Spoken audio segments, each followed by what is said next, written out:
the meeting to order and ask for a roll call. Blunier. Here. Leach. Here. Lehman. Here. Menold. Here. Newman. Here. Parrott. Here. We have a quorum. All right, I'd ask you to join me in a pledge of allegiance to the flag. Allegiance to the flag of the United States of America and to the republic for which it stands, one nation, under God, indivisible, with liberty and justice for all.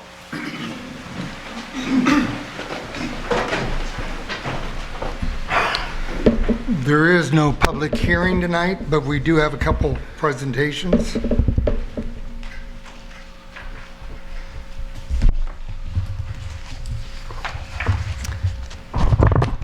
Good evening, everyone. I'll speak up, but I know the mic is recording. I'm Leanne Brown. I am the CEO of our Morton Economic Development Council. And here tonight, it is wild to say that it's December. This year has gone very slow, but also very fast. And so here in December, we wanted to give an update to the board and the public on what our 2020 year has looked like for us as an organization, us as a community, and certainly us as our business community. So the village board, you have a packet there in front of you, and just wanted to go through that, highlight some key items, and certainly always welcome follow-up conversation from our mayor and trustees to keep collaborating. Certainly seems like yesterday that we were at our Caterpillar Global Parts headquarters here, hosting our EDC annual symposium. Had an incredible inside large gathering group tour of the facility, and then that led into the following week of hosting our chamber annual meetup. Another great gathering event indoors, celebrating our community. And then in March, as we all know, things rapidly changed for everybody. And so I wanted to share kind of what this year has looked like, and really the goals and the meaning behind our Economic Development Council. So just a little history that I always like to give, and trustees, if you want to follow along, I'm opening up this report here. Little history. We were established in 2008, and how the EDC was developed, it was out of the village comprehensive planning at that time. And during those conversations, they had about 10 different task team groups, and one was specific to economic development. And at that time, they realized let's create a public-private partnership and really move forward in understanding economic development and how can we better assist our businesses in their opportunities and in their growth. And so 2008, a public-private partnership was created, and the Morton EDC took place, and we're still going strong. So we operate in 5-year increments. So we're in our third 5-year strategy called Morton Momentum. And as you reflect back, you realize how some things really play into the year that we're having, not knowing it several years ago. Our goal of the Morton Momentum is to put Morton ahead of the curve in identifying changing business and community trends and define the resources needed to allow the Morton Economic Development Council and the Village of Morton to build on the tremendous assets of the community. Well, we certainly didn't know that COVID-19 was hitting us, but we certainly had a lot of the foundation of how can we assist our businesses. You know, I think it was Simon Sinek that said, a community is a group of people who agree to grow together. And certainly as I look back on this year, that's what I found to be true. Of us coming together as a community to help each other, to help our businesses, shop local, support local. So it's been a great year here in our community trying to weather this storm. To go through, the mayor recently released a development video showcasing a lot of great, fortunate projects that we have going on in our community. And wanted to go through and showcase some of the numbers of those projects and what it means to us. So as the EDC, we operate really looking at 3 goals. Goal 1, we wanted to create 800 new jobs from 2017 through the end of next year, 2021.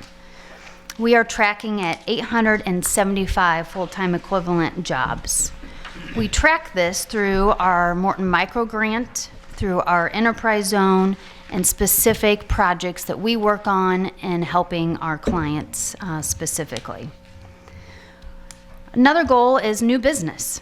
We wanted to create 25 new businesses in that 5-year time frame. We are tracking at 30. We do this in several layers. Our first focus is supply chain diversification, making sure we're growing our existing businesses and their supply chain. Our second approach is for second location for retail and service industry, and our third prong approach is for national tenants. Goal number 3, we want to connect with 200 small businesses and entrepreneurs as they are working through their startup and growth operations. We have connected with 287 through so far the 5-year time frame. Then we have several dashboard indicators that we measure. So we know, are we on the right track? Are we focusing in the right areas? One dashboard indicator is commercial and industrial construction measured by our village permits that are issued. So again, this is only on commercial and industrial projects, but we are tracking at just over $24 million. So we are behind goal on this one, but we certainly this year really outpaced actually the last couple years. So we're really starting to ramp up and track in the right direction. Another one is our EAV. So we capture reports from Tazewell County on how our EAV is improving, and we have a gain of about $7 million over the last few years. Our last kind of dashboard indicator is retail sales tax. Certainly our community is shopping and supporting local. We have not seen a huge hit in our sales tax revenue, and we hope this continues and people continue to shop and support local and keep our businesses open and active. So we are tracking about just over 16 million since January of 2017 through November this year. A couple things to highlight. As I mentioned, job creation is tracked by our microgrants. We've had some great impact through our microgrant program this year. Trustees and mayor, you can see in the report there the listing of the businesses, their projects, and the job creations that they created here in our community. In total, that was 44.5 full-time equivalent, and a total investment from our microgrant dollars of just shy of $40,000. Through our enterprise zone, Brad Marks has certainly been busy with approving permits and processing through some really great projects. Through our enterprise zone applications, there's been 67 jobs created and almost $14 million in project investment. This means that about 68 contracting firms had jobs to bid on and were hired to work here in our community. So I give a little snapshot there of some of those key projects. Another element to really note here, multifamily construction. We've had several great projects in that forefront this year, equating to about $3 million. And then certainly the village board is familiar with this one. Incredible collaboration spurred the school district in projects about $5.3 million. Most of this is at the Morton Junior High. So great collaboration there with the school district, the village, and many others to get those projects going. Sales tax, kind of a fun number here through our Morton Chamber. We sell chamber checks. And we've had over $60,000 purchased in chamber checks this year, which is, we typically sell around low 40s. Last year we hit 50, and what a year to hit over $60,000 sold in shop local chamber checks. So certainly this year, in March, I vividly remember sitting in our boardroom with our team with the mitigations and guidelines rolling out, saying, okay, how are we going to help? And what's the next several months going to look like for us? And that's where we quickly pivoted as the kind of word of the year, and really started to reach out and understand the information from federal, state, regional, Tazewell County, the health department, and trying to comb through all the information that was coming out to help our community and businesses navigate their next steps, their opportunities. And so with that, we've had a lot of success that we've talked about at our board meetings of how the EDC has functioned in supporting our businesses this year. And I'd be happy to go through this, or I don't know if Sam, if you wanted to touch on any of this. I want to hear Sam. But I gave an outline, trustees, you can see, of all the specific areas. You know, when you go back and you pull a list together of what you spent your time on the last several months, it makes you feel good. It makes you feel good that businesses reach out and say, you've helped, you've supported my live stream, and it makes a difference. So we made some really great impact, and we're able to help businesses receive money to continue their business operations, move through downstate grants. Our awarded Morton businesses total over $200,000 in grants that they received, and helping them through that program. Many emails that were sent out, and just support of where to turn to next. Also shared the business interruption grant, which we did learn today that they have exhausted those funds. So they're going to try and move through the applications that they have received, but we will not be promoting that any longer because they're pretty sure that they've exhausted those funds.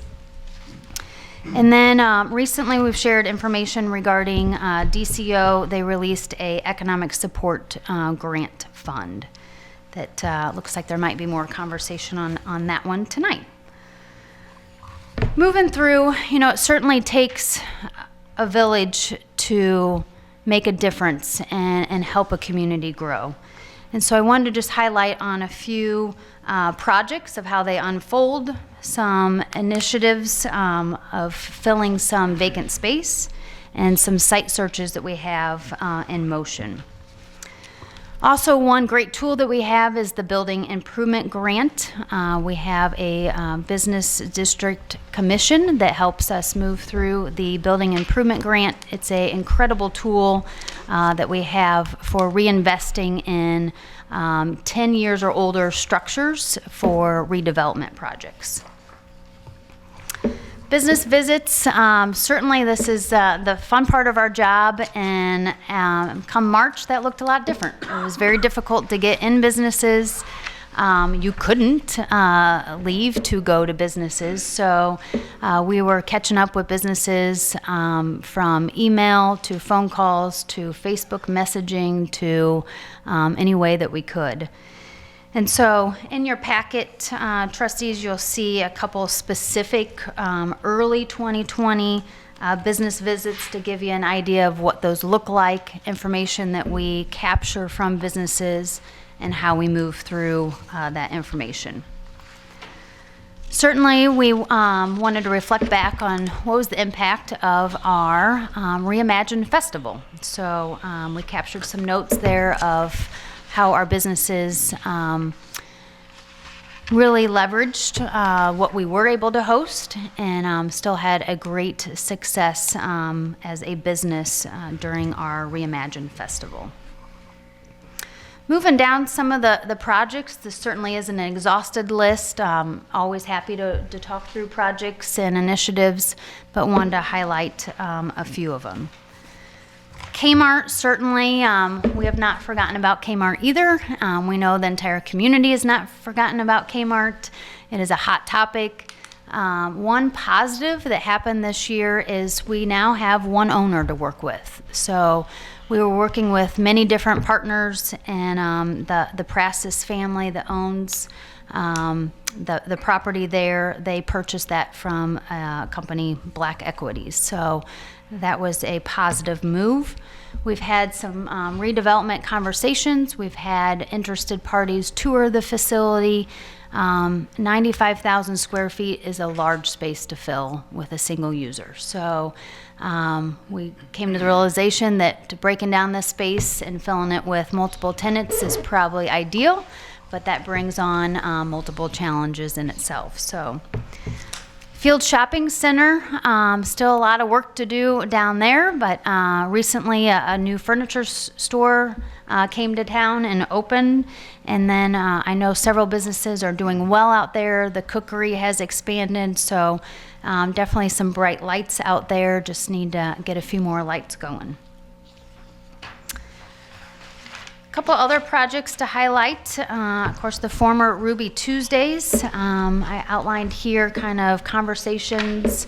That project, hopefully you'll see early next year, some movement and welcome some new businesses to our community.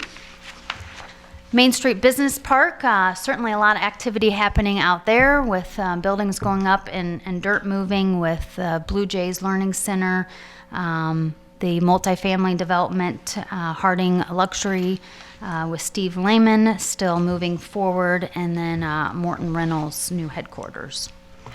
We have a site search in there that I noted that we sent off for 3 different sites. They're still interested in one parcel. Our downtown district, just try to highlight there some tours that we've shared with some prospects. Of course, the mural projects, another great collaboration with all of you, and some great things happening in our downtown. Former Pizza Ranch, as you know, is moving forward. Dirt moving out there. If you're not aware, Arby's will be building a new location over there in front of the former Pizza Ranch. Just one thing to note on the Harding Luxury, we created a workforce livability task team, and this committee has really been working with realtors, developers, contractors, universities to understand the landscape of our livability, what homes are available, what's the lifestyle, what's the quality of place. And this information has really helped people like Steve Lehman move forward with his mixed-use development projects.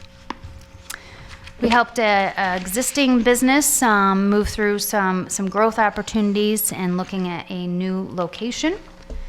We have a regional site search for a warehouse operation for a design build. So we sent specs out to our EDC investors, and then we're able to submit back a design build proposal.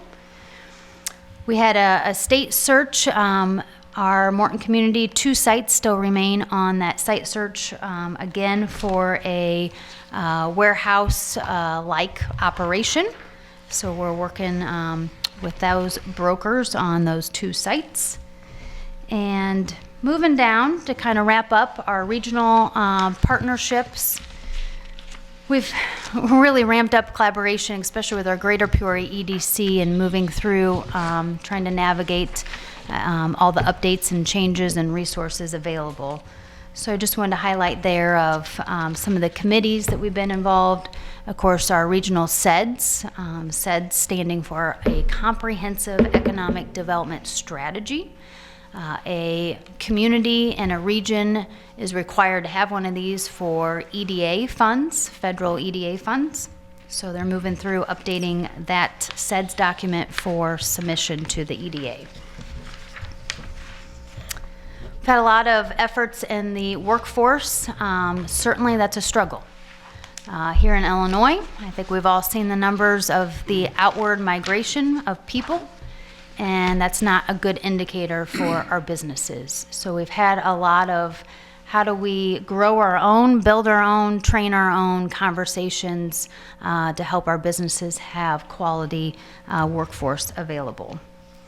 And then, of course, here locally, we're proud to host our Morton Mentor Program again here in 2020 with 26 high school students taking advantage of that program and 23 mentors. And to wrap up, and then I'm happy to take any questions. Certainly, speaking of workforce livability and the quality of life projects that the village is moving through with the gas and water expansion, and those projects are certainly valuable infrastructure projects that really mean a lot to our residents and certainly our businesses. And just to give you a little indication of next year, our last year for our 5-year strategy, just wanted to outline some of the additional measurements that we'll be looking at and some of our communication strategies so the village board can be informed on that front. I also included that site search from the CBRE, so you know just an idea of what that looks like, of what we respond back to site searches. Also that design build one, and then how we're moving through a e-commerce strategy. We were talking about this prior to COVID, and then certainly when COVID hit, that's how businesses had to operate. They had to move online. And so we want to be able to help businesses make sure they're sustainable in that market area. And so we're trying to move through resources and options to make sure that side of businesses continue to grow. And with that, I could stay up here and talk for a really long time, so I will pause there, and if anybody has any questions, I'm happy to answer them or tag Sam over there. Trustees, any questions? Comments? I've got one. You said you had a grant program, $40,000 that businesses got to make it through the COVID thing? It is our Morton Micro Grant and is to support job creation. So it's $1,000 for each full-time equivalent up to $5,000. I thought you said there was one also to help businesses. Yes, there's multiple through the federal and state. So the ones I referenced are downstate grant. We helped several businesses, 22 applied, but the list is about 12 of who were awarded. Have a list of those that received those grants? Yep, Could I have a list of that, please? sure. I don't know if I have one in here, but I could get your contact information and, yeah, yep, it's all on the state website too. Sure it is, yeah.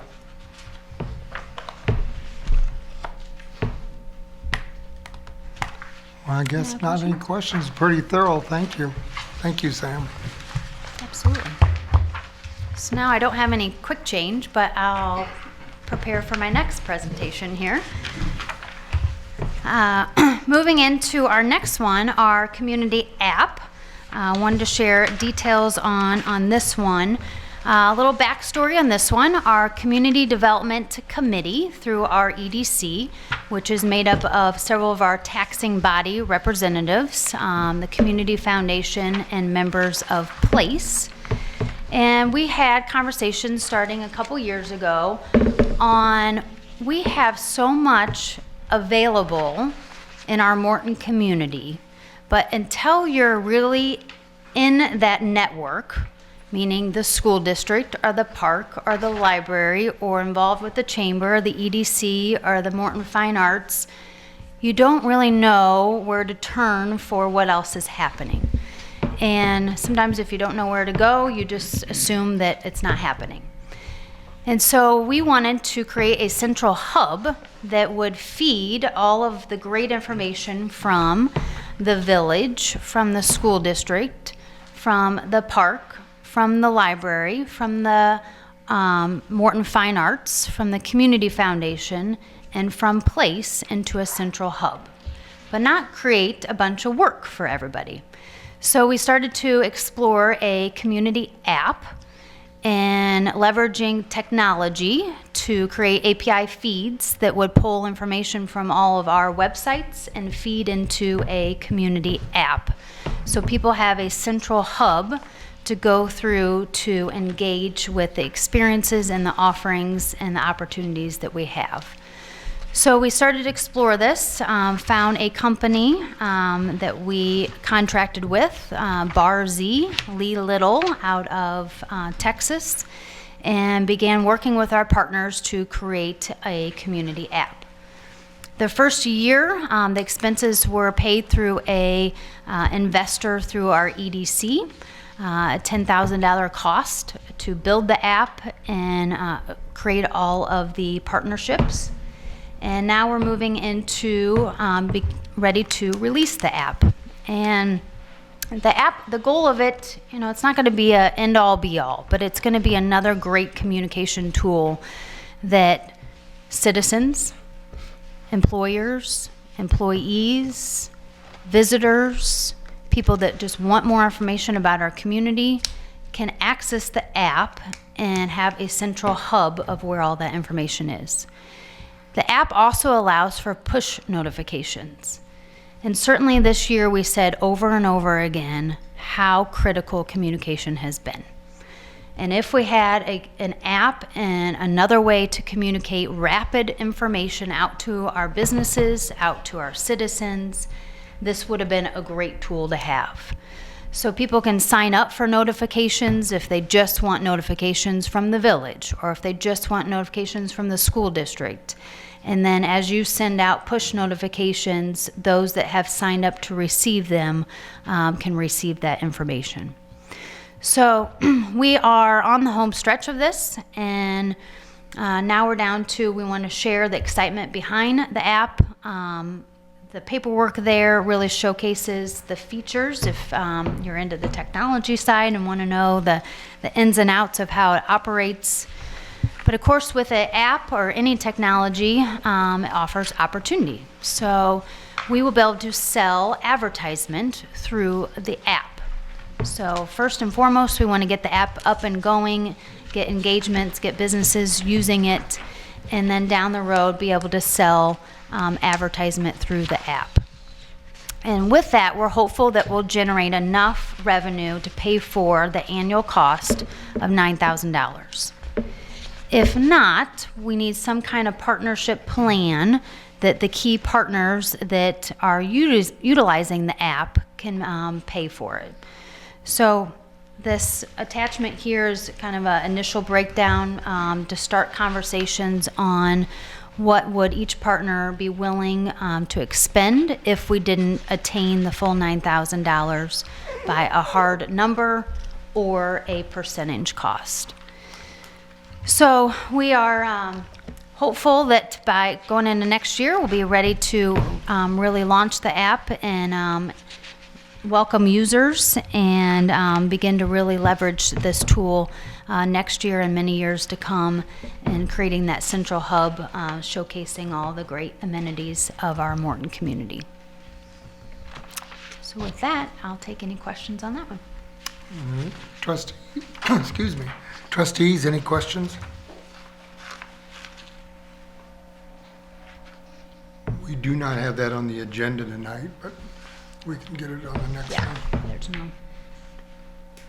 Well, it's the world we live in, and it's a great step in the right direction, and I can see it being very useful for our business and our communities. I think that this would create some needed excitement. I mean, I think that as a salesman for a company, a Morton company, I think it's we just need. I can see that being very useful. With we have a certain project that I just started last week, and it would be a great platform to set that out there. I think it's neat. Thanks for your efforts. Absolutely. Any questions? All right, well, thank you. And just approved over lunch our 2021 chamber calendar, so I gave everyone that hot off the press as well. So With that, thank you for your time. Thank you, Leanne. Thank you, Sam.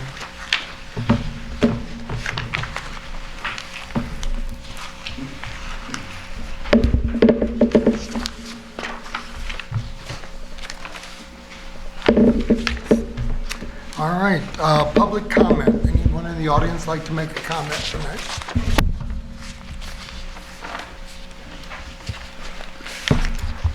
Hello, I know some of you. I'm Amanda Parker, and my husband Jason is here with me. And as I was listening to Leanne and the EDC, it just got me really excited about thinking that maybe we could be a part of those numbers yet this year or even next year. Jason and I provided the board with our plan to circulate an informal petition in the community. The purpose of the petition was to gauge the level of support for us to open a tattoo shop, specifically in the B2 zone of downtown Morton. A tattoo shop that's upscale and that fits the downtown image that we all want to project. It may be different from what you have in mind or what you might be thinking. We circulated the petition and we received more support than we ever imagined. We've had over 750 people who enthusiastically signed it in support. The majority of those people live in Morton. Some are small business owners themselves, and a small minority of those don't live in Morton but still wanted to show their support. So I'll hand that out so that each of you have a copy. I listed the folks that don't live in Morton as allies. Many folks have also reached out to us and shared that they've emailed or reached out to some of you directly. And we greatly appreciate our neighbors who care not only about us, but about growing our downtown area. And a few letters I have here that I wanted to share, and I also know that we have some folks here that would like to share during public comments. One letter that I thought was important to share, Anita Roth actually reached out and shared that she had shared a note to the mayor and to the board. She couldn't be here tonight, and so she asked me to read this and for it to be on the record. So I'll read this. This is from Anita Roth, who would like to rent the property to us in downtown Morton. Mayor and board trustees, I'm writing to you concerning your decision regarding Resolution 1221, proposed zoning amendment on tattoo parlors in the B2 General Business District. Many of you know I was raised in Morton. I'm a property and business owner in the village of Morton also. I understand the quality you want in our town. In 1988, Mr. Miller of Miller Bakery gave me a chance. He opened a door for me. If it was not for Mr. Miller, I would have never started my business. I then bought the bakery in 1994 and moved my business to the main floor. I refaced the front of the building, adding a glass wall to let the light in. I've run into a number of small business owners and have never had an issue with the board. My renters have included Morton Pottery for 17 years, Lulu's for 6 years, and Crown Realty for 2 years. I care about my building and am always looking for a good renter. The space I have for rent is perfect for Jason. He's an artist trying to make a living, just like I did with custom stained glass. I'm disappointed in your decision. I don't understand why you never considered asking me for my opinion in this matter. I'm the property owner. I feel it's important for you to understand other points of view, not just your own. You can only do that when you talk to people. I also realize there are rules. Without rules, we would not enjoy the Morton that we have. However, you must consider what happens when you make decisions like these. You are discouraging small businesses from doing business in our community. This not only impacts the Parkers, it impacts me and impacts our community's economy now and in the future.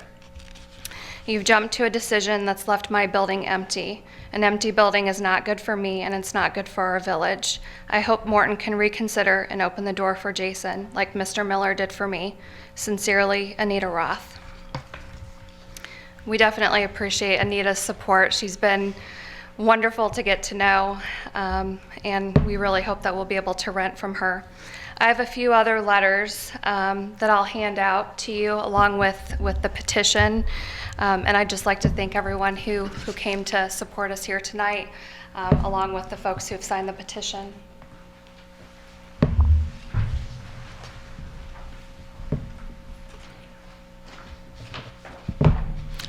While she's passing that out, is there anybody else that would like to address the board? So I am one of the folks that did sign the petition for Amanda and Hope that's Jason. okay. My name is Heidi McDaniel. I have been a resident of Morton since May of 2017. I have 3 daughters, 2 adult and 1 who currently attends Morton Junior High. In October 2019, I went from renting to purchasing my first home in our community close to the junior high. I moved from Clinton, Illinois, and knew we enjoyed the small community vibe, so I considered Morton. The exemplary school scores, the fact that Morton was located by I-74, and the numerous businesses that offered most everything I would need is the main reason for my decision to choose Morton. This community is much stricter than most, and I can respect the majority of the decisions made to keep our community safe and clean. However, this leads me to the reason I am here tonight, and that is to show support for a new business that Amanda and Jason Parker would like to establish in our community. They would like to establish a tattoo shop at the 142 South Main Street location. This is a beautiful and unique space that gets a lot of traffic, which can be important to a successful business. I understand this is located in the B2 zone and currently not approved for this type of business. I have not heard the exact reasons this business was not approved for B2 zone, but my assumption could be appearances. Speaking of appearances, myself have experience with that. I had my first child at 17, got married at 18, had my second child at 19, and divorced at 21. So I can speak from a point of view of someone who has been judged based off of appearance. But I never let that stop myself from becoming a successful mother, a successful employee at Caterpillar, and a successful friend to many business owners in our community. I had time to grow up and had my third child at 29 and purchased my first home. While my life continued to change in many different ways, one thing remained the same. People were still getting tattoos. Tattoos are not a trend, they are a form of art and will always be around. Tattoos date back many thousands of years, and as of today, I currently have 13, and most of them have been during my moments of growth. Each one is a memory of a time that I cherish or symbolizes a moment of strength. I look at them daily and smile. I am a very forgetful person and rely heavily on pictures to remind me. By allowing Amanda and Jason to establish their business in our community at the location they have chosen, it would allow many members of the community to support local. I realize that it has been approved for them to establish this business, but in a location further from their dream. It would be like when I was looking for a home and found the perfect one close to the junior high, and then the realtor tells me I can't purchase it because it's close to the school and I have tattoos. Tattoo shops have really evolved from what you may see on TV. Jason and Amanda have every intention on establishing a clean and respectful business that would only add beauty to our main street.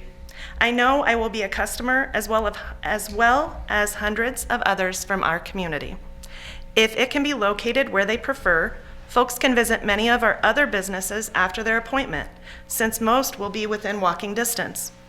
Being a tattoo shop, there will be limited people there at a time, so there should not be any concern of traffic or the type of people in and out. These are the same people that already live in our community and frequent many other shops around that location. The same person going into that tattoo shop can be the same person going into Threads. But are they going to stop me from going into Threads because I have tattoos? No. We support Amanda and Jason Parker for their dream location, and I have prayed to God before coming here tonight that you do the same. Thank you. Anyone else?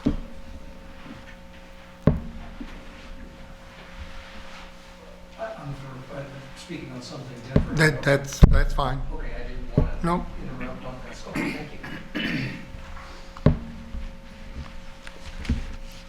I just wanted to make sure that I wasn't squeezing in between something that we were already talking about. So, good evening, ladies, gentlemen. My name's Scott Willis. I reside at 339 North Nebraska Avenue here in town, and I come before you here this evening. I'm representing the estate of my dad, Harold Leroy Willis. Our family owns the property at 200 East Jackson Street, which is the former site of my business, Morton Financial Services, and the business for Brooke McCool, the Brooke and Company Salon. Prior to my dad's passing, he resided at the Villas of Hollybrook on North Main Street and had a great experience there, and would highly recommend that facility to anybody that needs to have a loved one taken care of. They really took good care of my dad. But the reason I'm here this evening is I just want to respectfully ask the members of the trustees here to grant the rezoning of the property that's in question from business to residential. The reason being is a little background on the property. We purchased it back in 2005 and did a rehab on both sides of the building there. And I opened my business back in December of 2005, and Brooke opened her shop in, I believe it was February or March of 2006. And we had a good run, and we hated to leave, but we both relocated. I bought the Ledgestone building at 122 South Main and moved my business there, and Brooke relocated to the former Bartle May gun shop across from the Dollar Tree store. And we had a good run there, and unfortunately with the new project and the demolition of the former Ledwig Mortuary, I had rented parking spaces there from Mark Johnson. He was gracious enough to grant me 10 spaces, not only for my staff, but also for my clients and Brooke's beauticians and her clients as well. But with the completion of Dr. Lovell's orthodontic facility there, there just wasn't quite enough room for us all to be able to have parking, so that necessitated my move as well as Brooke's. But the property is for sale, and we've had a number of people look at it, interested in it as a business, but we've just run into a snag every time that they ask about parking, and it's just, not feasible for a business to reside there anymore. So we would gratefully and respectfully ask that we can rezone this back to residential, and we can put the property back in good graces with the community and have a thriving residence there and become on a busy street, a good-looking property. And we don't want it to become something that's had a for sale sign for 4 or 5 years down the road. We'd like to get it back on looking good, keeping it in good appearance and letting somebody else give it new love and have a happy journey with it. So we've had good communications with Brad. I want to give him a big shout out for helping in this journey, and we're here tonight just asking for your approval. So your consideration would be grateful. Thank you. Thank you, Scott. Brooke was my niece, or is my niece. Yeah, she enjoyed doing business with you. Anyone else, public comments on any matter? If not, we'll close the public comments. And under the public comments, village rules requests made to the board, we don't answer during the meeting. So there's nothing on the agenda pertaining to that tonight. All right, next on the agenda is the approval of the minutes, the regular meeting, November 16, 2020, and the approval of the bills. If we could have a motion. I move to approve. Second. Any comments? Call the roll. Blunier, Yes. Leach, Yes. Lehman, Yes. Mennel, Yes. Newman, Yes. Parrott. Yes. Motion passes. Thank you. Under myself, tonight we have the acceptance of the bid for the water treatment plant improvements project at 500 Detroit Avenue in the amount of $10,848,000. and the award of the contract for the same to Williams Brothers Construction Incorporated in Peoria, Illinois.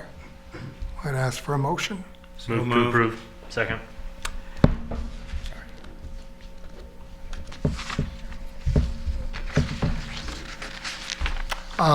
Just a little project overview. The treatment and removal of the ammonia in the water, in the well water. Morton's been fighting high levels of ammonia in the raw water, so that can cause water quality issues in the distribution system. So the new ammonia removal process, along with other upgrades, will produce a more stable water quality for the village of Morton and add to our water storage capacity and upgrade much of our original building that was in piping and electrical at Detroit Street that was done in the 60s and 70s. There's some new additions to the water treatment plant facility. The new building will have a biological removal of ammonia in the raw water, new building for high service pumps, chemical storage, and chemical feed systems.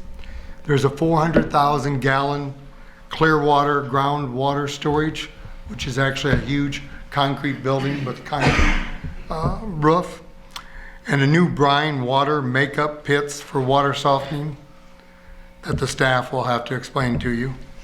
And the access road connecting the water treatment to our Detroit Public Works property, and a security fence completely around the facility.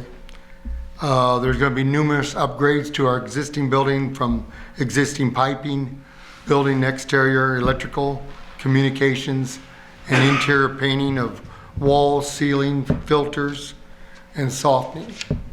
So that's some of the upgrades.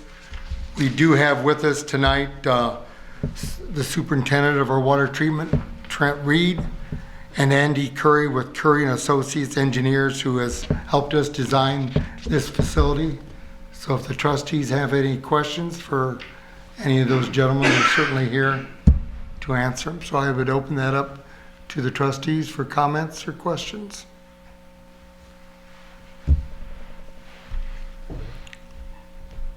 I don't have any questions, but this is a very significant project for our village, and we're very fortunate to be able to embrace a project like this. And we had great contractors bidding this, and bids came in very close together, so I'm confident that nobody made a mistake. I've been involved in bids for a long time, and when bids are out of line, low or high, you think, well, somebody made a mistake. But these are very close, and I'm confident that that this is going to go well. Big project, and we're going to have to be patient to get to. There'll be some things that we'll have to be patient about until this comes to fruition. But I'm excited about it, and I commend you folks on the staff that have worked diligently to get this thing to where it is today. So, thank you.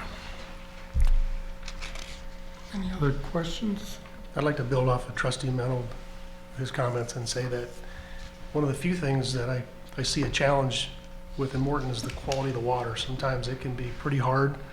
Sometimes it can not smell as good as it should. So I think it's an appropriate project to tackle to try to bring it up to where it really should be. So hats off to everybody that worked on that, especially Craig Laudermilk. So. They've worked very hard. Last year I had to go to Springfield to meet 3 of the state engineers in that, and they were probably in their 40s, very talented men, and they could see we were committed to this project. And we also, a group of us, Trent and Andy, myself, Craig, a couple others I believe, we toured several plants in Iowa, and Iowa has one that does this, but this will be the first plant in the state of Illinois that treats the ammonia in the ground before it gets in the building. It'll take close to 2 years to build, but it will be the first in the state, in little old Morton, Illinois. And we've been saving for this money probably for about 12 years, Steve? Yep. We increased some cost 12 years ago, and putting that money away. So we actually do have the funds to pay for this. So that's amazing for this little town. So we can pay for this facility. So Trent, would you have anything to say, or? Okay, Andy, did you want to add anything to this? The only thing I would add is Morton's going to be the first, but not the last, to do this type of treatment, and certainly commend you guys for being the first and tackling what is a difficult problem for many folks that get water from their Muhammad Aquifer. So thank you guys very much. And the state engineers, they were really impressed we were going to do this. I did tell them they had one job, though. It takes close to 2 years to build it. We wanted state-of-the-art facility in 2 years. So if something invented in those 2 years that did some part of it better and cost a couple $100,000, we would write that check. We want the top of the line, so they're fine to work with. So if there is no further comments, we'll ask to call the roll. Leach. Yes. Lehman. Yes. Minold. Yes. Newman. Yes. Parrot. Yes. Blunier. Yes. Motion passes. Thank you. Village clerk, Nothing tonight, Your Honor. village administrator. I have a couple items tonight, Your Honor. First of which is ordinance number 21-29, which is an ordinance for the levy and assessment of taxes for the fiscal year beginning May 1st, 2020 and ending April 30th, 2021. Could we have a motion? Motion to approve. Second. Would you like to further explain anything? This is a total levy of $2,311,300, of which $1,096,300 will be for the general fund, $283,000 will be for our Social Security tax fund, $202,000 for our Illinois Municipal Retirement Fund, and $730,000 for our police pension fund. Just a quick snapshot, the proposed rate based on what the assessed value was given to us by the assessor's office, our rate would be a 0.46471, which boils down to a $9.05 increase per $100,000 of assessed value for the taxpayers for the next year. It's a 2.8% increase over the prior year. All right, thank you, Julie. Any comments or questions by the board? If not, call the roll. Lehman. Yes. Minold. Yes. Newman. Yes. Parrot. Yes. Blunier. Yes. Leach. Yes. Motion passes. Next item tonight is Resolution 15-21. This is a resolution authorizing the execution of an amendment to an agreement with the Groveland Fire Protection District for fire protection services.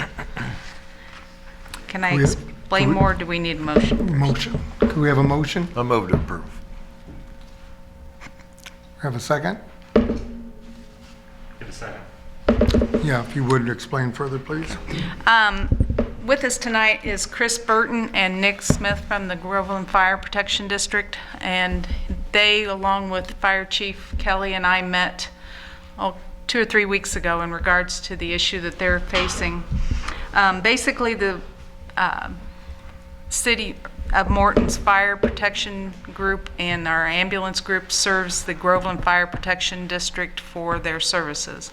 Currently, they pay us 92.5% of their total assessed, like the levy that we just passed for us. They pay 92.5% of that amount into the Village of Morton for our services. What is happening is the insurance that we require them to carry and the cost of their attorney fees that they're required to have are becoming to the point where they're not going to be able to continue to operate, because what they're spending is, of the net that they have left of the 2.5%, is more than what their fixed expenses are. The Groveland Fire Protection District does not have a firehouse. They don't have fire equipment. They don't have firemen. It's basically a board that meets, that operates the district for the protection of its citizens, and has to, pretty much they're contracting that service out to us. in looking at it, it would be, if we were to reduce from 92.5 down to 80%, they would be able to build up a little bit of a reserve. Currently, like in the prior year, the amount of money that we received from them, and I'm digging, sorry, was $34,749. Or that would be what the assessment is for this year. If we were to reduce it by 80%, it would be approximately $4,000 a year that we would reduce the amount coming into us. Chief Kelly did do a search with the help of the TC3 district as to what the number of calls that we answer. And I believe 2 years ago it was 41 calls, and the first. Yeah, for the last 2 years it's been 41 calls, and this year we're at 52 calls to date. So that represents, just for information, about around 2% of our total call volume, just for reference. Do you have anything you want to add to this? No, I mean, it's been a long-standing contract. I realize maybe not everyone even knows that it existed, but it's been in existence for as long as I've been here, so it's been around for a long time. You know, one of the options that the district would have would be to put a referendum on the ballot in order to increase their property taxes. As you know, our Tazewell County is what they call a PTEL county. In other words, you're not allowed to increase your property taxes for the year any more than the cost of the consumer price index increase in the prior year. So that has ran, the last 4 years, it's ran right around 2%. When you're looking at a $30,000 levy, that's $600. I mean, a 2% increase is not a great deal of money. So in order to increase it past that 2%, CPI, they would have to actually do a referendum and get it approved by the residents of the district. And I believe, Nick, do you have a map of the, or is it probably, it would probably help if we. I can email it to you if you'd like, otherwise I have it here in this nice, small. Oh, okay. Could you maybe just. As big as Groveland, actually, so I mean. Okay. And say if you want to just describe for them, and I don't know if either one of you have anything that you want to add to my. No, it's a simple request. I think that I'm new at this game, really, trying to represent the little town of Groveland. We don't want anyone else servicing us truly than Morton. I'm a Mortonite. I mean, with that being said, so is Chris. So trying to do the best thing for Groveland. This is our first stop. Hopefully you can, make an arrangement there. But there are two districts. We're the Groveland Fire Protection District, and then there's a central. And we represent essentially Queenwood to Edgewater, and then back to like Locust Grove or where you see the country club. So it's about half the area of Groveland. And I can email you this so you can see it a little better, but if you know Groveland, you can. Why don't you could you just pass it around? Oh, absolutely. If anyone wants to Please. look at it? Yep. I have a copy, so you go ahead. So are you saying they would still go for their 2% every year? Right, they would still increase their levy as to their maximum that they can, but it would reduce our percentage currently, based on current numbers, about $4,000 a year.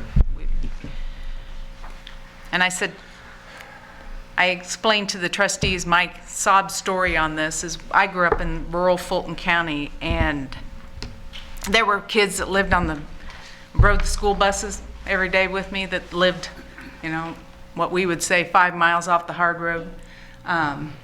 So their house was in an unincorporated fire district, and when it burnt, the fire trucks pulled up and watched it burn to the ground. So I said it can be detrimental to many people, when you think of ambulance service and fire service, because if they cannot continue financially, they would disband, and I assume the area would become unincorporated for fire services unless some other district annexed it in, so. So that map, the entire Northern Oak subdivision isn't covered? No. It's covered by North Pekin. How many residences or buildings do you cover? That's a great question. I don't know that number. It would seem like if you look at what they've talked about, if they did a 10% referendum, it would increase their revenue about $3,500 rather than us give up $4,000 for this service that we provide. I tend to think that we'd be better off having them do a 10% referendum and then adjust off of that 10% referendum, adjust it down to like 87%, which would be where we're at today. So we would still get, the money that we're getting now with their increase as COLA goes up. But they need a 10% referendum because I don't think the citizens of Morton should be subsidizing the fire district. The people chose to live there. They weren't forced to go to that location. If it has some issues, they need to solve it. But the question is that if they don't renew with us and they can't find somebody else and they go without fire protection, how much is their homeowner's insurance going to go up? So for me, it's between a rock and a hard place, but it's not our problem, it's their problem. They're bringing it to us, but it's not really our problem. Our problem is to ensure that we have the financial resources in the general fund to continue to pay for the paramedic and the fire department and the equipment. And some of the equipment that we utilize, especially for Groveland, is expensive. You guys should know that. If I could ask, how many other districts do we provide service to?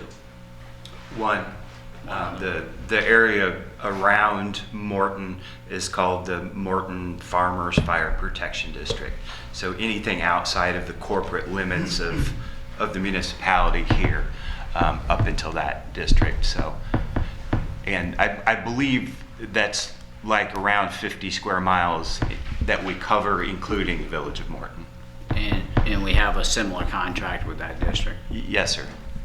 I would like to note that, as Chief Kelly indicated, the call volume, that's about 2% of our total call volume. Our budget for fire and paramedic service is about 2.4, 2.6 million, somewhere in there, which would represent about $46,000 a year, 2% of our calls. So that, I believe, is the value of fire service, what it's costing us to provide to Groveland. So I would, as Trustee Leach indicated, I believe it's imperative of the district to take action to proceed with a referendum to acquire those additional funds if you want to maintain service, or if you want our service from the village. I don't see that the taxpayers of the village should be subsidizing that fire protection and paramedic service. Any other comments? I think I would agree with both of them. You know, as hard as that is to say, well, you know, we understand the plight, but I don't think as a Morton taxpayer should be subsidizing that. You know, the Groveland's, you know, taxing body. And I would agree with Trustee Leach that I think the referendum is the first step, and while it may be tough, I think from a resident's point of view, that referendum, that slight increase on taxes is much cheaper, I would assume much cheaper than increase in homeowners insurance would be. So I think I would agree with both of them. Yeah, I would like to add, I mean, our costs are increasing very rapidly. We've seen some increases over the last couple of years, and I don't see that's going to change. I believe next year the budget's going to be a little bit more because we're going to have to purchase an additional piece of fire apparatus. Again, I think the Groveland District needs to take some action to kind of get out of this problem that they have. Right, and we didn't cause the problem. So that's an important thing to remember. We are not the problem. The problem is that the residents that live there, they moved to a place that didn't provide them with their own fire protection. So they contracted with Morton. And so with that, we have to make sure that our citizens don't have to subsidize so that the people can live cheaper there than they would if they lived in Morton. It's not fair to the Morton citizens. So, Chief, if I might, up until the 2 previous years, 40 calls per year. So, less than 1 a week. This year, 1 a week or a little more. Yeah, sure. So, can we put it, does that dollar value that you say, is that accurate? I mean, No, it's 2% of the call volume. And I would say, I suppose that's a way to calculate it. The difficulty, of course, with any of these services is that you're paying also to have them available. We don't run 50 fires a day, or so there's a cost associated with it, even when they're not running a call to any particular area. So. It's kind of sometimes hard to pinpoint exactly what dollar amount you would say is associated with what particular thing, but that would be a reasonable way to do it. So with that, I think we would turn down, if you're in agreement, we would turn down the motion that was made. It goes back to them to have to figure out the referendum, and then we can come back, they can come back to us, and we can adjust the rate down off of their total levy, but they need to get the total levy up. Okay, so I mean, the way I look at, if we're in agreement that we don't want to reduce the amount now, then we vote no against this motion to accept this resolution, and then they have to go back and get a referendum in place. And if it passes, then we will be willing to adjust it to a rate that allows us to maintain the income that we're getting along with the cost of living. You may, if I may, you may need to enter into a contract before they go to referendum so they know how much they need to increase in funds, because at the current level, if they did a 10% increase, $3,400, by contract they get 7.5% of that. So that's $210, and so they need, and they need to know what that final rate is, and it could be the agreement could certainly be made contingent on the results of referendum. Sure. But that would be something that could be worked out and brought forward to you at a subsequent meeting. But it'd be difficult to craft the percentage for the referendum request without knowing what the split would be in the future. Sure. And just a little history on this, especially concerning Trustee Newman's apparatus purchase next year. Years ago, they weren't paying enough, so the trustees looked at what the actual cost was, what the equipment was, and that's how they came up with that 92% rate, because of the expense of having the paramedics and fire, the cost of the equipment. They weren't paying enough, so that's how they got up to that number. I was here. So that's how it got there. Because they weren't paying enough and the numbers were climbing consistently. So just a little history there. So, any other comments, trustees? Ready to vote? so in the meantime, the service wouldn't lapse. Well, it said, from what Julie said, is that they would have to dip into their reserves, okay, to cover the other costs. So I'm assuming they have some reserves, and they still need to pay us the $32,000 and some odd dollars that they owe for this year. It's 34. Well, what they owe us is $32,143. That's 92.5% of the $34,749. So they still owe us what we billed them. Julie's billed it in October. And they need to hurry up and get a referendum. Okay, if we're ready to vote, I'm going to ask council to explain what we're voting. Well, there's a motion and a second on a specific resolution. The resolution had a blank in it, so you can set up. I'm I'm sorry. The resolution had a blank in the proposed contractual modification. That was intended, so by friendly amendment, you could set what that percentage is. Doing so at this point, based on the consensus expressed by the board, would seem an unnecessary formality. So you're voting on whether to amend the contract. If you want to put a number in there before you vote on it, that would be procedurally appropriate by friendly amendment, but it's like I said, it's an unnecessary formality, presuming those who've said no, vote no. So I think you call the vote on the proposed resolution approving a contractual amendment. Okay. We'll call the roll. Menold.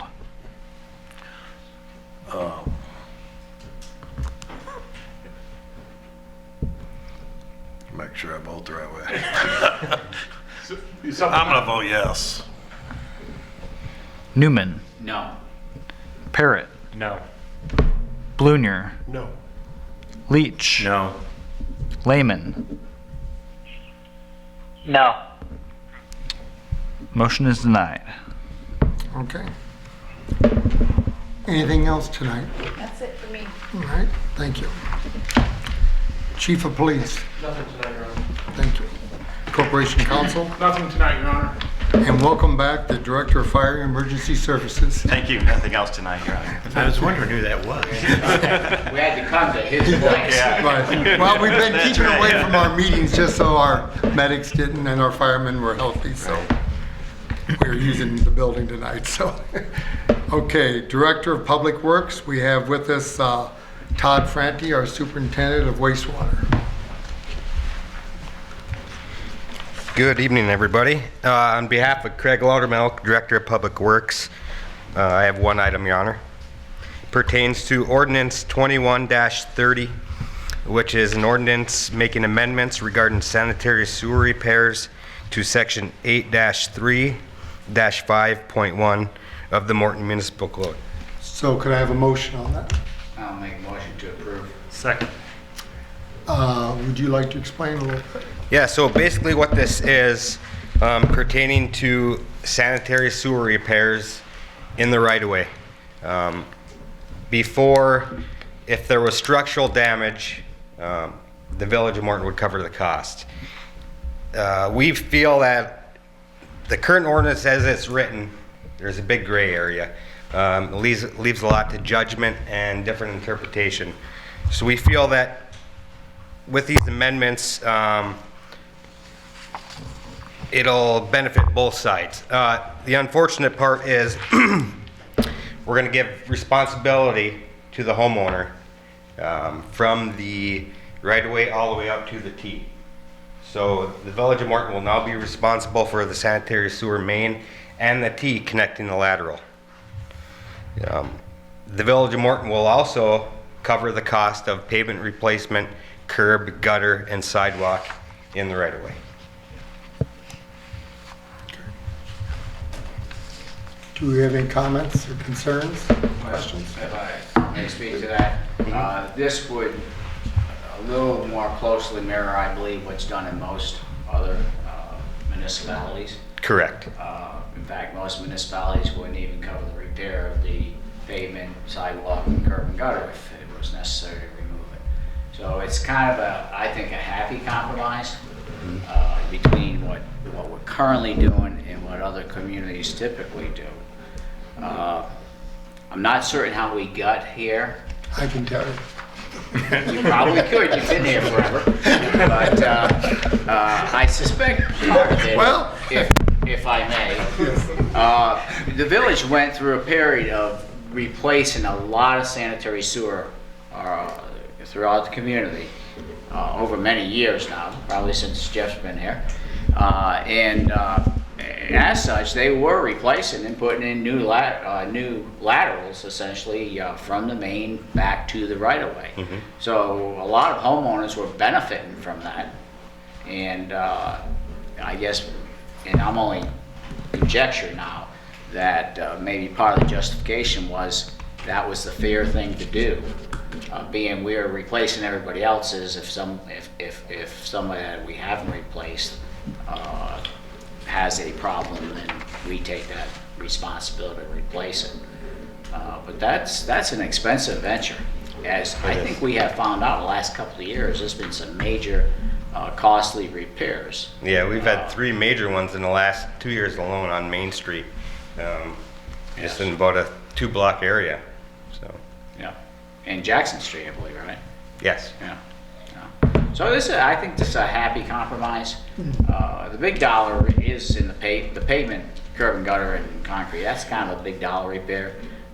For the most part, I mean, the excavation and backfill and whatnot wouldn't be really much different than what they're having to do on their own property. Right. So it's a little more cost to the homeowner or property owner, building owner, if they have to make such a repair. But I think this clarifies, makes it clear that it is the building owner's responsibility, and we're not going to get into all these uncertain, well, is it structural damage, or is it that was just a root problem, or is it some weird thing that happened? That was the issue before. As you can imagine, when you're digging 6-8 feet down, you know, the damage get caused by the tractor digging up the dirt. I mean, it was just a lot of interpretation and a lot of gray area, so we felt that this is the best route to take for the village. I appreciate your explanation, Ken. Years ago, we were digging up here and there, and the board at the time just thought, well, why not just cover it all? I can tell you that then Superintendent Bob Ray disagreed completely with it, because it made it to the problem where the citizen didn't have any expense. We were going in the yard, and back then, when we changed it, we did not replace the curb, sidewalk, and all that. That was on the citizen. So this new one really is better than what really got us here, that we're taking on the pavement because we're so proud of our streets, you know. But we wanted the streets and curbs, so I have to agree. It's a very happy medium, but it's just not sound that we're responsible for everything.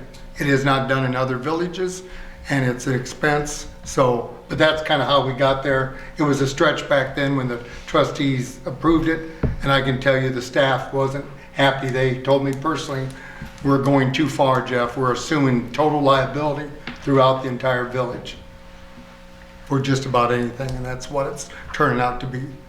There needs to be, you know, consequences to not maintaining your property and that. So we're just getting it back to very fair, but I have to agree with Trustee Newman. We're replacing the curbs, sidewalk, and that, so there is still a big benefit to the citizens that you don't get in most other communities. So that is the end of my history lessons for tonight. Can I ask a question? And this is just a technical or legal one. When utilities use our easements, they still own, you know, what they've put in. So we're saying that the homeowner owns the lateral, or not, the lateral that goes from the house to the main. They own it even though it's on our property. Do we grant them an easement? Is there, because I'm wondering, because the utility, you know, like Ameren or, you know, a phone company, they have an easement that allows them to cross our property. What do we say to the homeowner? Well, Ameren doesn't really have an easement within our right-of-way. They have, for our franchise agreement, the ability to locate in our right-of-way. Homeowners have similar protections through both other provisions of our code to have their laterals located within our right-of-way. Okay. And that's how we can say that's their property. They still own it, even though it's on, it's their, they own the the lateral, even though it crosses the village property. Yes. Okay. Any other questions, concerns? Call the roll. Newman. Yes. Parrott. Yes. Todd. Blunier.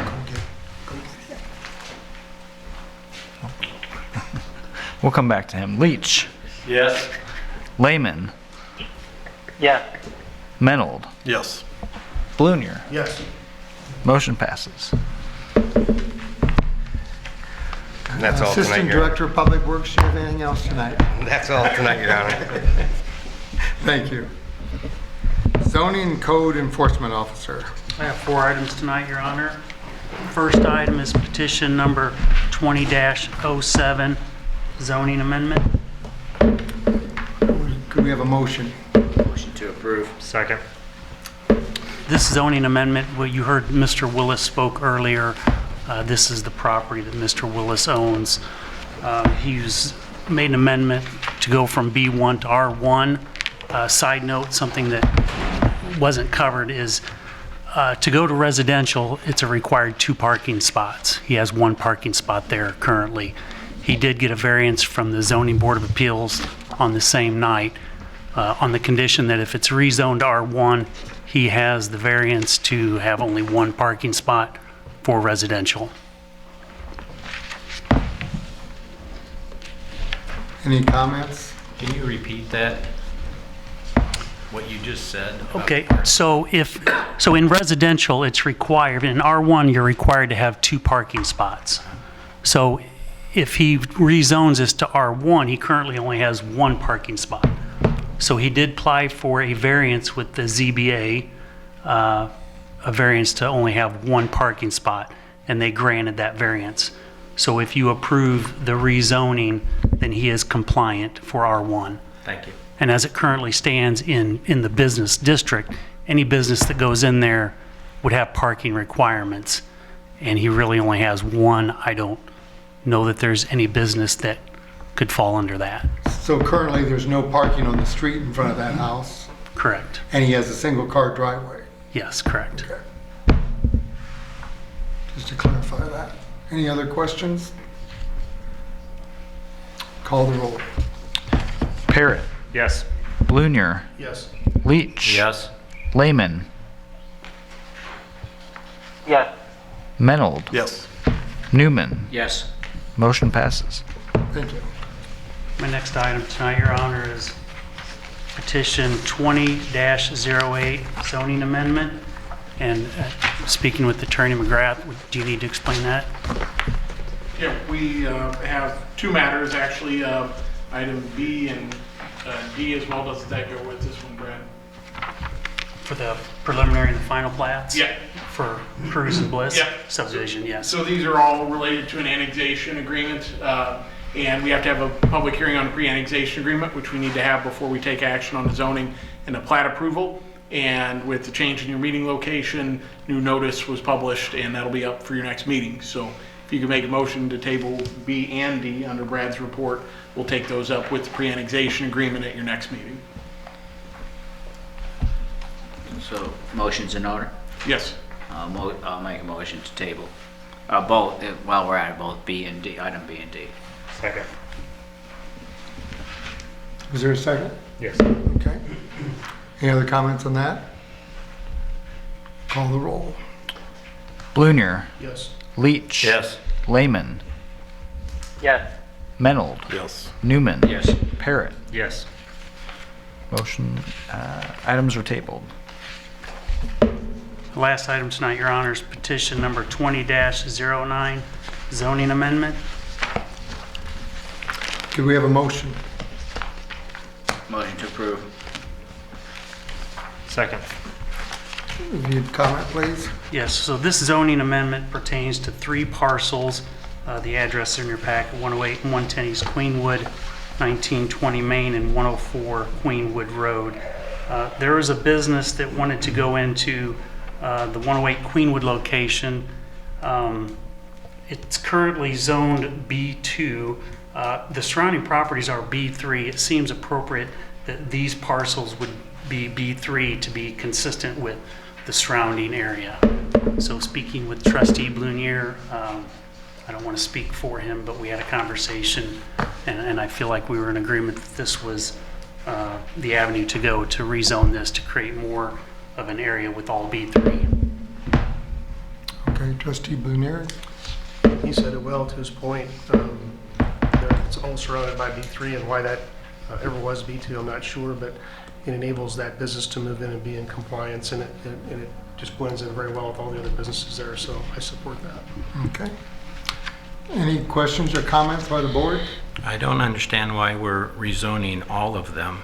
I guess when you open up to B3, do you even know what businesses are allowed in B3 to go there? I don't understand why we would even make any of them B3. It's been B2 forever. It's right next to the apartments that are out there.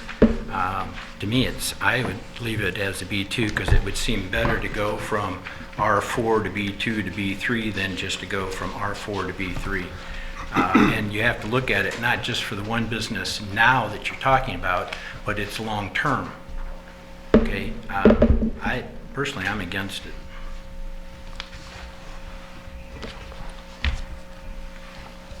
And when I say long term, we have to worry about what's it going to be in 10 years, 15 years.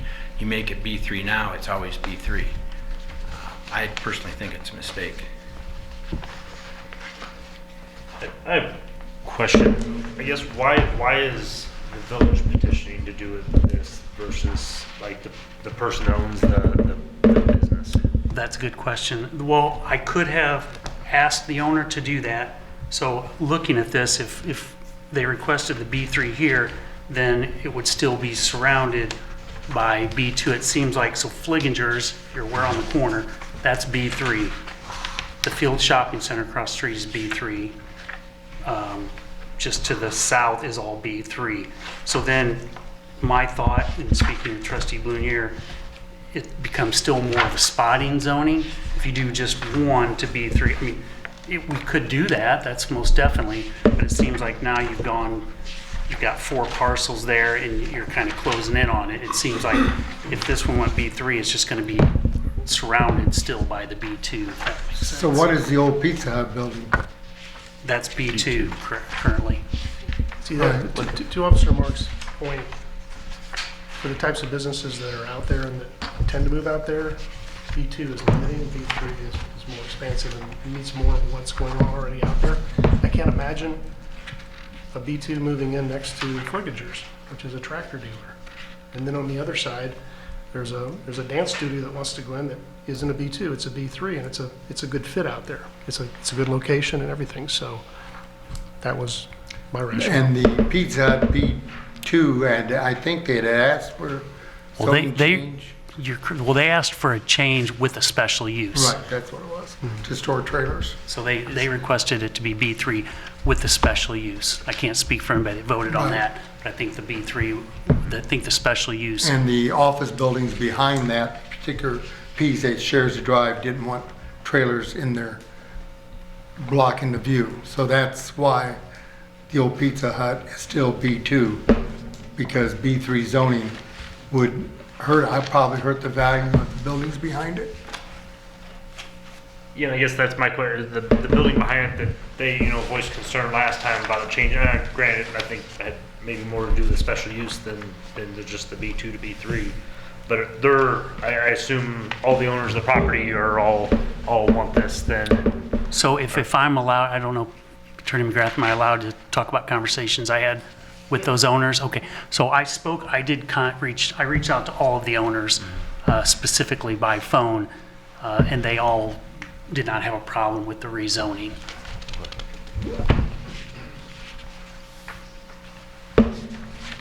Okay, I heard dance studio. I have a list of the B3 permitted uses. I don't see dance studio listed, so that's got to be a B2, right? So, I'm sorry. So if you look under B3 on number 2, it's all other retail stores, shops, and service establishments not permitted in B1 or B2 districts. Okay, so we don't specifically list dance studios in B2. Correct. Okay, thanks. So let me clarify about a dance studio. This is similar to the one that's on downtown Jefferson Street, where young people are taught different ways of dancing together. It's not anything. Yes, they were located in the Field Shopping Center, I believe. Oh, it did? Okay. Mm-hmm. Well, I'm out of touch on that one then. Okay. Any other questions or comments, trustees?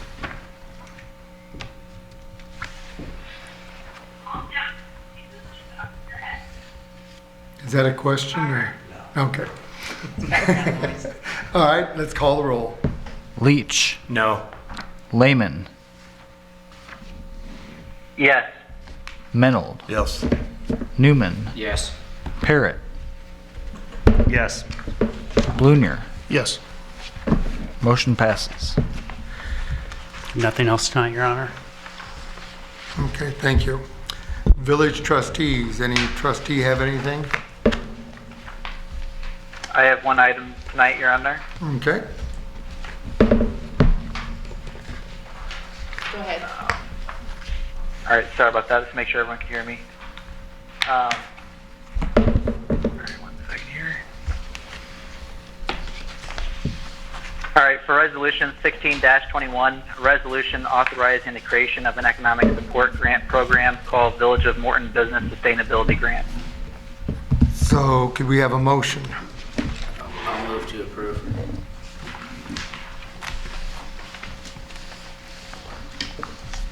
Second. Okay, trustee Lehman, you're on. All right, let me know if, at any point if someone can't hear me. So I'll try to speak slowly and clearly. First, to start out, I think the words of Christopher Setti, the Chief Executive Officer of the Greater Peoria Economic Development Council, said it better than I could with a description of what the program entails. But the program would allocate a pot of state funds that would help communities support their businesses with small grants to offset the loss of revenue during COVID. The community would need to design a program, establish a reserve fund, accept applications, determine eligibility, and make grant awards, and then seek the reimbursement from the DCEO. The nice thing about this program is that you'd be awarded an ES grant that would follow the rules you've established and they approved, and then you would be reimbursed. To date, Peoria has been awarded $1.2 million, Pekin $800,000, and Peoria Heights $250,000, which they've all applied and been awarded funds. A couple of notes that I'd like to make is that time is of the essence. The next deadline for the Village of Morton to apply for this grant would be by December 11th, which of course this is the only meeting that we're having prior to that time. Also, that it would be essentially the program, how it works is reimbursement to the village on grant funds that would be issued. Also, the business expenses from this would include expenses that businesses would have that would be essentially during the pandemic all the way up to the end of the year, so start of March all the way through December 30th of 2020. So it could be an expense all the way as early as March 1st, and it could be an expense as late as December 30th, 2020, which of course for expenses going forward would be pretty quickly here. Business exclusions would be those who received big grant funds. There has been 6 businesses that have received those. The first round who have been awarded include Pizza Ranch, Plank Pilates Studio, TIGA Inc., which is I believe Gold's. The second round included Modern Methods Creative, OM. I'm going to spell it out. I don't know how to say it out loud. To spell it or to say it is GURUDEV LLC, Days Inn, and then Schneff Tech Productions. Those are the only six companies in Morton that would not be able to qualify. In order to apply, our community must be registered with the GATA system, which is a Grant Accountability and Transparency Act, as well as the federal SAM system for award management. I was told that we are set up with both, which is great. The highest amount that a business could apply for will be set for $10,000. The total amount that the Village of Morton will be applying to the state of Illinois would be a total of $300,000, which would, in essence, provide a minimum of 30 Morton businesses that would be helped financially. A personal note that I'd also like to put on here as well, I guess to be said, is that the COVID-19 pandemic has not only created great challenges and unforeseen expenses for almost all businesses, but has also been devastating for some. Many businesses closed their doors during the last several months, and some will sadly never reopen.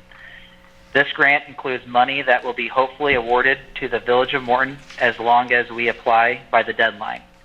This is the last meeting that we'll have before the deadline, December 11th, and I would like to ask for every trustee's vote and approval to proceed forward with the application process. There will be questions on how we will implement the grant process, which I believe there are great questions in which we can work together in following this meeting. With many of the communities surrounding us having solidified processes already in place, we thankfully will not have to reinvent the wheel. The time is at hand for filing the application, which I believe is our duty to offer the available financial support to our ever so important local businesses, with truly making it possible for the Village of Morton to be the great community that is today. So with that, I guess I would take any questions, and I'll try to, of course, answer the best that I can. Trustees, any comments? I had several questions, Trustee Lehman. You know, this is Nate. When we talked, we had several questions and concerns. One of my concerns was that how do we know that we're going to get the money before, you know, you have the grant application in here and all the paperwork. If businesses apply, and what happens, and by the way, what yours has written out, you know, it has that all funds will be distributed by the 31st of this year. What happens if we don't know if we get the award by the 31st?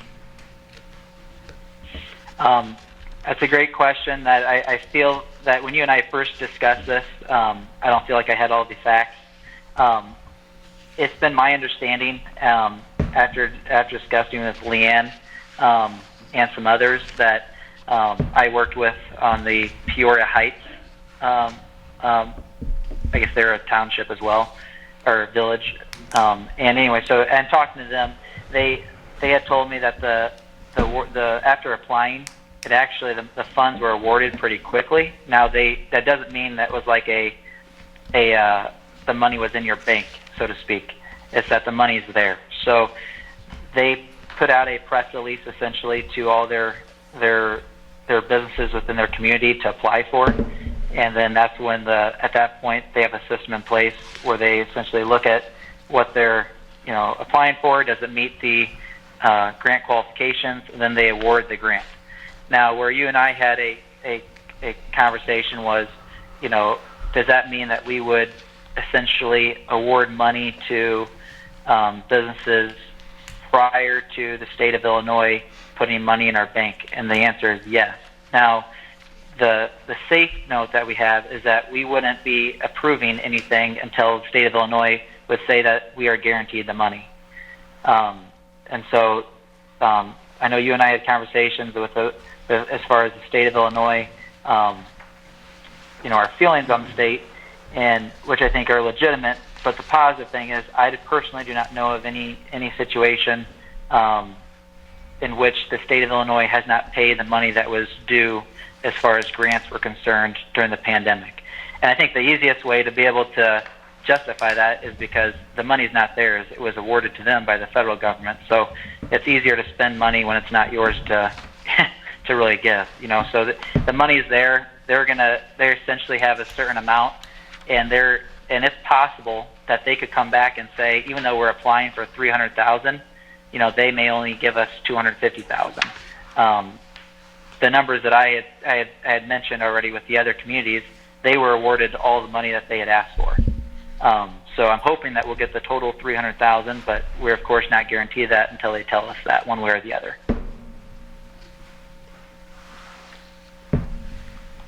For a point of clarification, I don't believe the resolution as prepared and presented to you limits your funding of this grant program or the award of grants to state funds.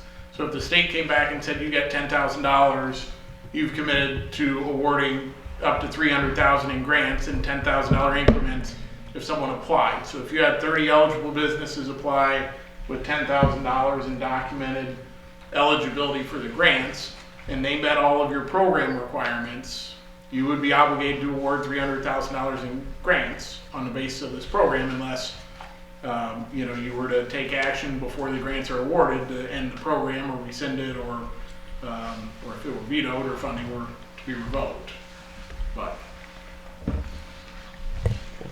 That's what, Trustee Leach, you and I talked a little bit before on this. The limiting of the amount. So if you had it set at $10,000, and the way it's set up now, and correct me if I'm wrong, but any business can apply for this, correct?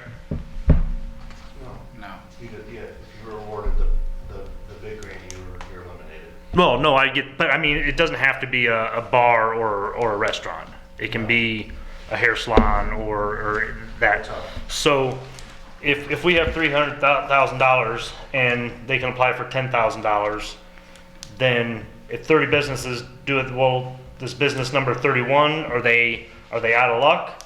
Or does business number 31, do we take the $300,000 and divide it up among the 31 businesses? And I guess that's what I would like to see. I would like to see whatever amount we get divided up amongst however many people apply for the grant, so we can help as many people as we can.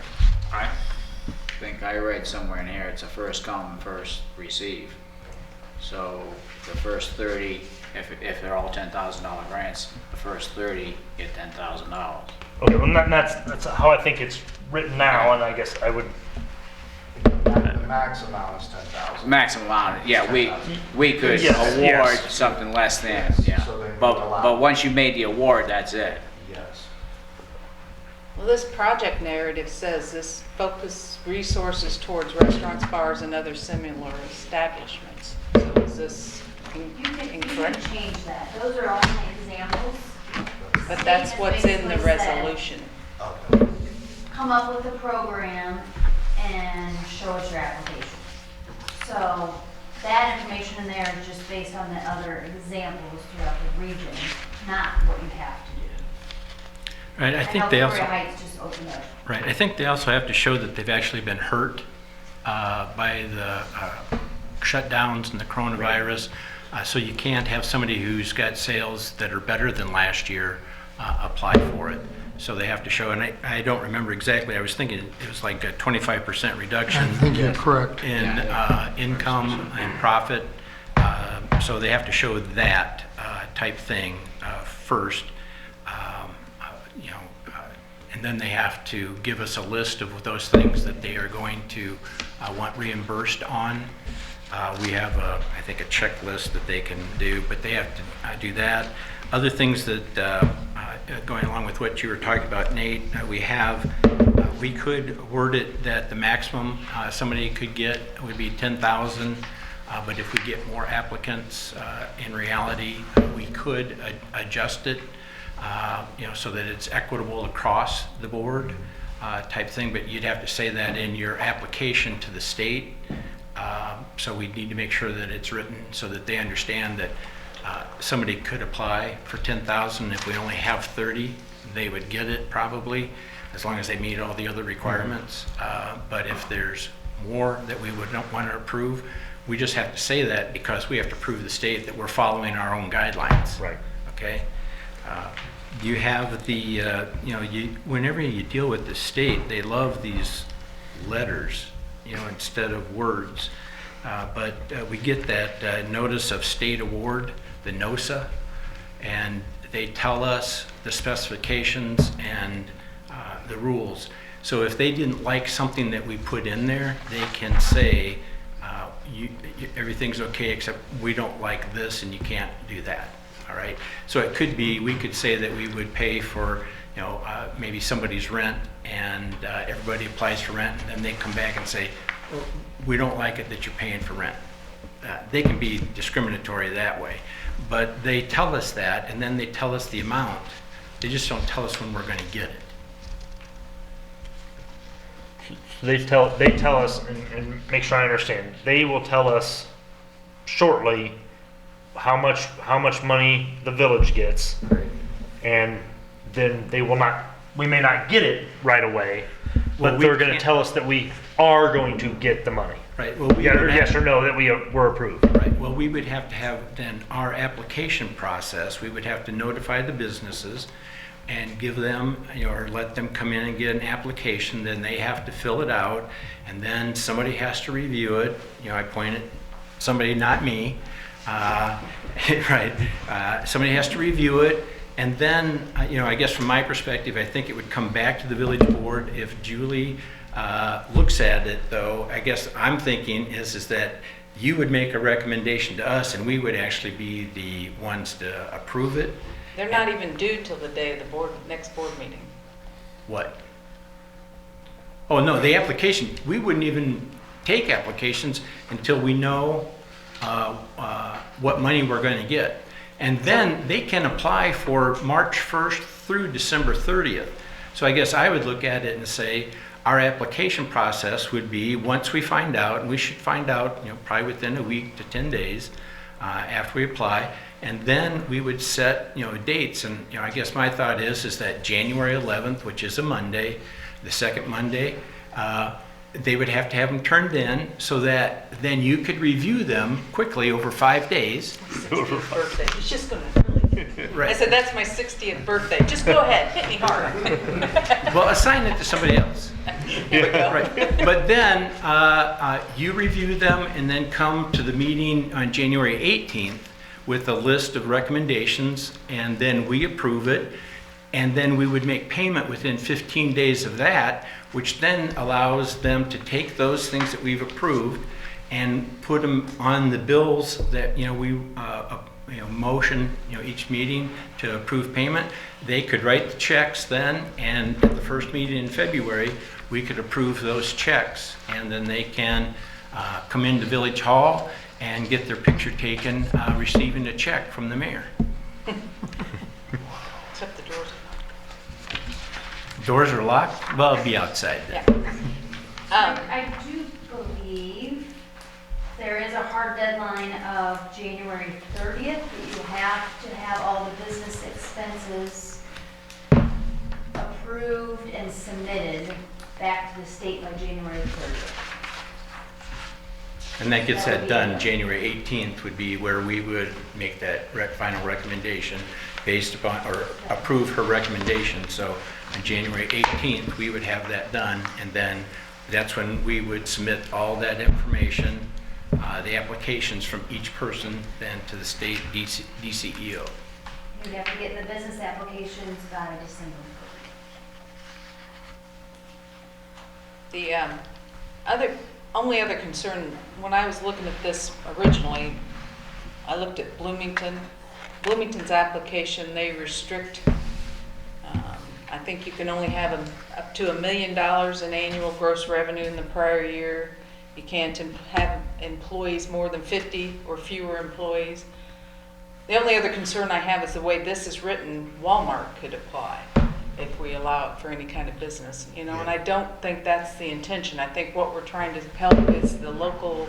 That's the hardship part of it though, right? The local business owner, not the. Leanne, it can't be right. It's December 30th because they can list all expenses through December 30th. Eliminate someone like Walmart. I mean, the reason why I say that is that when you look at the NOFA, it doesn't say that. The way this is written. Where did he come up with 25%? The 25%. Well, I mean, that's but even How can they Walmart turn can in say their expenses? sales They are may down not even 25%. Okay. Well, I guess the thing is. Well, I know they are, but. Figure it out. It's not going to be finished tonight. We get it done, and we can talk to the people at DCU. All right, if we could have one conversation at a time. Well, once you do your conversation. Okay. So all these trustees can hear it. Right. Then we'll come back to this side. So again, I guess my thought is that going along with what Trustee Lehman said, is that we don't have everything exactly finished, but we need to turn in an application to DCEO by the 11th. And all we have to do is state what our program is and give them a copy of the application that we're going to give to businesses to apply. And then when they give us the response to tell us how much we're going to get, then we would have to jump into motion and get the applications to businesses in town so that they can apply.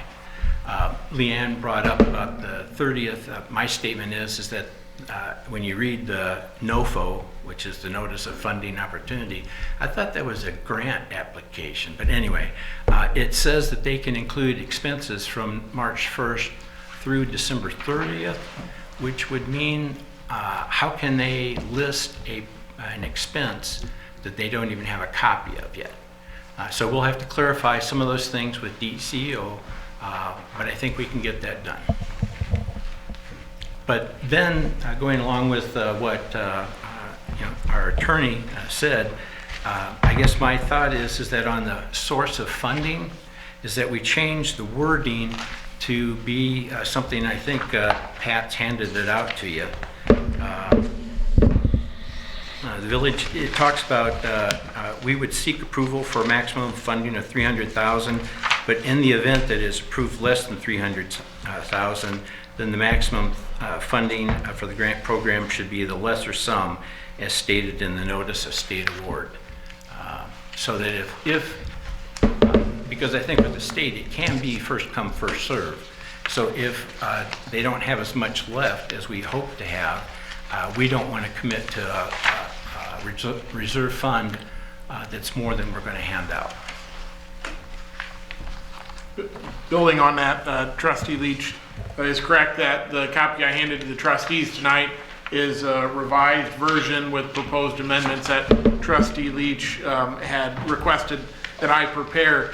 I did not have the opportunity to, or the foresight to email a copy to Trustee Lehman, but the changes made on the copy I handed out tonight are changes in the deadline for submitting applications, changing that date to January 11th, 2021, changing the time frame for making a selection or award of grants to January 18th, 2021, and changing the responsibility for the award of grants to the Village Board of Trustees, and making the changing to the funding paragraph, the source of local funding paragraph, just as Trustee Leach introduced, where we would seek $300,000. You would create a reserve and fund the amount set forth in notice of state award. If it was less than 300, you'd do that amount. If it's more, you'd do that amount.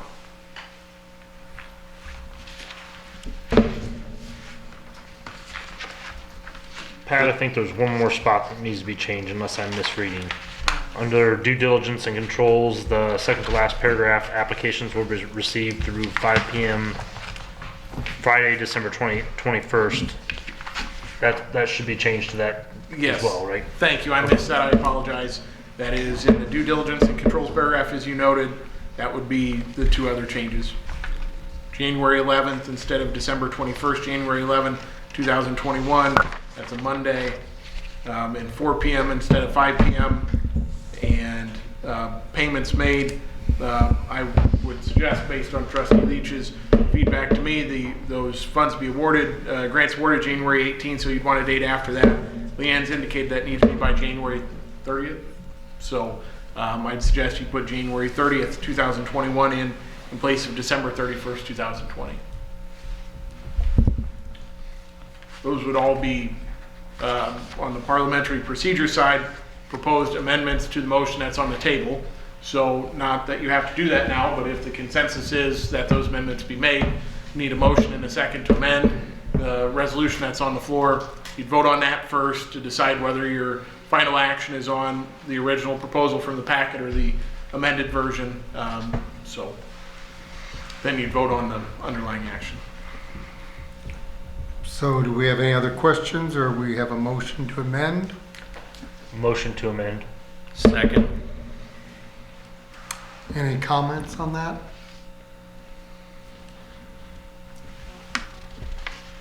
Okay, trustees, are we ready to vote on the amendment then? Call the roll. Mennel. Yes. Newman. Yes. Parrot. Yes. Blunier. Yes. Leach. Yes. Lehman. Yes. Motion is amended. All right, now we have the first amendment, not the first amendment, first motion. Any other comments on that? Then call the roll. Lehman. Yes. Mennel, Yes. Newman, Yes. Parrot, Yes. Blunier, Yes. Leach. Yes. Motion passes. Okay. Been a busy night tonight. Anything else from any trustees? At least Julie's got something to do on her 60th birthday. If not, do we have a motion to adjourn? So moved. Second. All those in favor? Hallelujah.